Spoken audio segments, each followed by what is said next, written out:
నీ యొక్క ఆత్మీయ జీవితము ఇదిగో క్రీస్తు అనే బండ మీద కట్టబడి ఉందంటే ఆ యొక్క పునాది క్రీస్తు అనే బండ మీద వేయబడింది కనుక వాన వచ్చినా వరదలు వచ్చినా గాలి విసరి కొట్టినా నీ యొక్క జీవితము క్రీస్తు అనే బండ మీద వేయబడినది.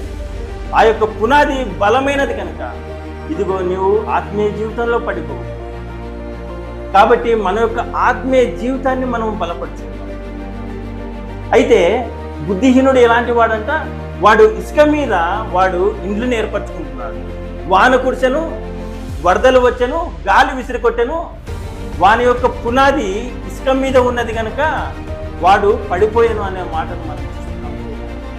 అయితే విశ్వాసులైన మనము క్రీస్తు అనే బండ మీద మన యొక్క ఆత్మీయ జీవితాలను మనం కట్టుకుంటున్నాము.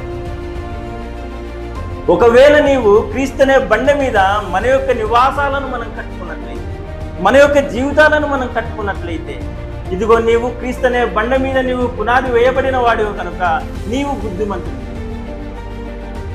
ఇదిగో నీ యొక్క జీవితానికి తిరుగులేదు. ఎందుకంటే నీవు క్రీస్తు అనే బండ మీద నీవు పునాది వేసుకున్నావు. దాని మీద నీ యొక్క ఆత్మీయ జీవితాన్ని నువ్వు కట్టుకున్నావు.